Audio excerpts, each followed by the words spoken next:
Hello everyone, welcome back to my channel IT Core. Let's kick off our Alpha English course journey today. उससे पहले एक request कि जो भी मेरे चैनल पर अभी आए हैं प्लीज़ वो मेरे चैनल को सब्सक्राइब कर लें और इन प्लेलिस्ट को एक्सेस कर लें ताकि अब तक हमने जितने कॉन्सेप्ट किए हैं वो आपको भी क्लियर हो जाए। अब एक और क्वेश्चन, काफ़ी लोगों को लगता है कि ग्रामर पढ़ने के बाद वो इंग्लिश फ्लुएंट बोलना सीख जाएंगे, but that's not possible. Concept clear होने के बावजूद भी उनको इंग्लिश बोलने में काफ़ी दिक्कत होती है और उसका एक ही रीज़न है, रीडिंग। आपको अपनी रीडिंग की हैबिट को अपने नेचुरल प्रोसेस में लाना होगा, यानी कि आपको 20 मिनट्स 30 मिनट्स जितने भी मिनट आप डेडिकेटेडली रेगुलरली रीडिंग को दे सकते हैं उतना टाइम आपको इसमें देना पड़ेगा। Start reading newspaper. अगर आपको न्यूज़पेपर की लैंग्वेज टफ लगती है तो 6 से लेकर 12 तक के सब्जेक्ट रिलेटेड जितनी इंग्लिश मीडियम में बुक्स हैं, चाहे वो सोशल स्टडी हो, पॉलिटिकल साइंस हो या नॉर्मल इंग्लिश की स्टोरीज हो, उनको पढ़ना स्टार्ट कीजिए। आपको हैज़ और हैव के कॉन्सेप्ट भी क्लियर हो जाएंगे, प्लस वर्ब की इंफॉर्मेशन मिलेगी और थर्ड अबैंडेंस ऑफ वोकैबुलरी मिल जाएगी। So keep learning and you will feel the difference. So let's start our today's journey. अपनी लास्ट क्लास में हमने कवर किया था पास्ट परफेक्ट टेंस यानी पूर्ण भूतकाल। उसका रूल नंबर 1 बताया था कि कैसे पहचानेंगे कोई सेंटेंसेस पास्ट परफेक्ट टेंस से बिलोंग करते हैं या नहीं। तो सेंटेंसेस के एंड में हमेशा चुका था, चुकी थी या चुके थे आएगा, या फिर साउंड में और सेंटेंसेस के एंड में या था, आ था, ई थी या ए थे आएगा। दूसरा इसका रूल नंबर था कि हम खुद पास्ट परफेक्ट टेंस के सेंटेंसेस कैसे फॉर्म कर सकते हैं। तो उसका रूल था subject plus had plus verb की third form plus rest of the content. Remember guys, जब भी हम सेंटेंसेस में हैज हैव या हैड का यूज कर सकते हैं उसके साथ हमेशा और हमेशा वर्ब की थर्ड फॉर्म आएगी।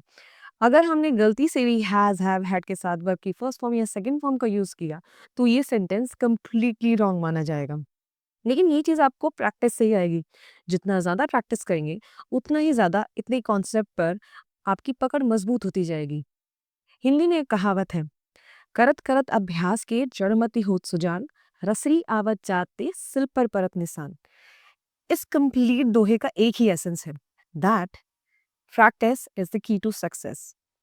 रीडिंग के साथ साथ धीरे धीरे बोलने की प्रैक्टिस भी कीजिए ताकि ये कॉन्सेप्ट आपको क्लियर हो सके। हमारा आज का टारगेट है या हमारा आज का कॉन्सेप्ट है future perfect tense. So let's start. Future perfect tense यानी पूर्ण भविष्यकाल वह सभी क्रियाएं जो स्टार्ट हो चुकी हैं लेकिन एक निश्चित समय में कंप्लीट होंगी, वह सभी फ्यूचर परफेक्ट टेंस में आती हैं। फॉर एग्जाम्पल, अगर मैं ये कहूँ कि नेक्स्ट वीक तक मैं अपने टेंसेस का चैप्टर कंप्लीट कर चुकी हूँगी, तो मैंने एक लिमिटेड टाइम पीरियड में ये बताया है कि मेरे टेंसेस का चैप्टर मैं नेक्स्ट वीक तक फिनिश कर दूंगी। ये सारे सेंटेंसेस फ्यूचर परफेक्ट टेंस से बिलोंग करते हैं, लेकिन हम खुद कैसे पहचानेंगे, इनका आइडेंटिफिकेशन कैसे करेंगे?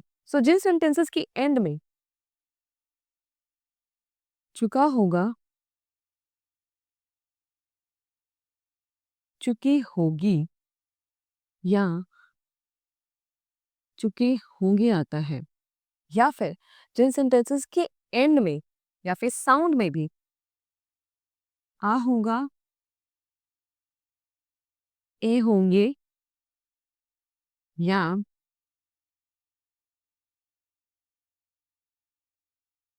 ई होगी आता है, वे सभी सेंटेंसेस फ्यूचर परफेक्ट टेंस से बिलोंग करते हैं। दूसरा, कि हम खुद कैसे फ्यूचर परफेक्ट टेंस के सेंटेंसेस फॉर्म कर सकते हैं, तो उसके लिए है सब्जेक्ट प्लस विल हैव। ये कंप्लीट एड ऑन होगा प्लस वर्ब की थर्ड फॉर्म और plus rest of the content.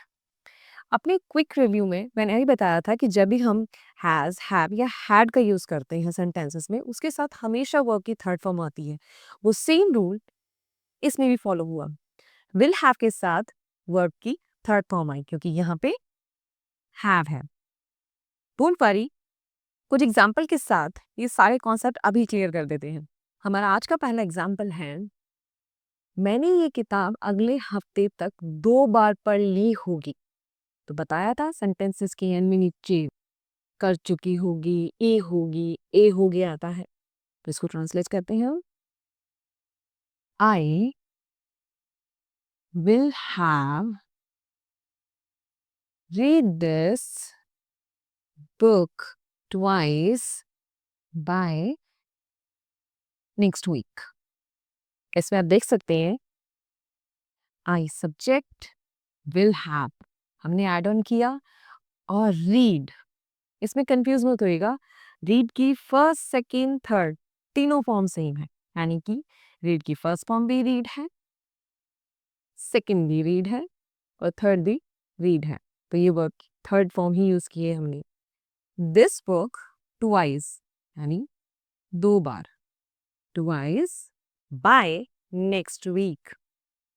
दूसरा सेंटेंस है सीबीएसई की परीक्षा मार्च तक समाप्त हो चुकी होगी। तो इसको ट्रांसफॉर्म करते हैं। The CBSE exam will have ended by March। इसमें सब्जेक्ट सीबीएसई एग्जाम, मैंने बताया था सब्जेक्ट कोई लिविंग थिंग ही नहीं हो सकती बल्कि नॉन लिविंग चीजें भी होती हैं। विल हैव एड ऑन किया और हैव के साथ हमेशा क्या आता है, वर्ब की थर्ड फॉर्म।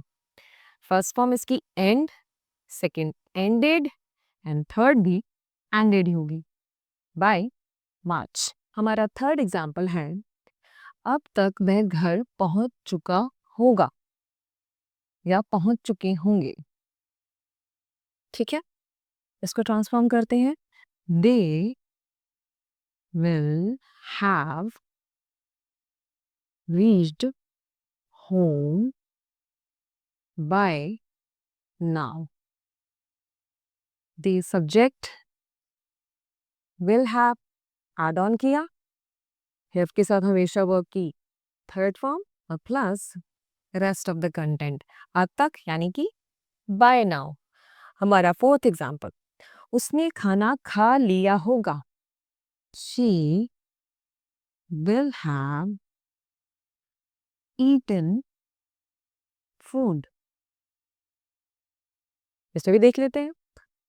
ये सब्जेक्ट will have ऐड हुआ, have के साथ हमेशा वर्ब की third form plus rest of the content. हमारे फ्यूचर परफेक्ट टेंस की क्लास आज यहीं पे एंड होती है। अगर इस कॉन्सेप्ट को लेकर आपके अभी भी कुछ डाउट्स या कंसर्न हैं, so please reach out to me. I circle back and try to answer all those questions. अब तक हम कंप्लीट कर चुके हैं सिंपल टेंस, कंटिन्यूअस टेंस और आज हमारे परफेक्ट टेंस की लास्ट क्लास थी। अब हमारा नेक्स्ट सेगमेंट स्टार्ट होने वाला है टेंसेस में, वो है perfect continuous tense. So get ready. Till the time keep reading, keep speaking, keep practicing. We will see you in the next one. And don't forget to like, share and subscribe. Till the time, bye bye.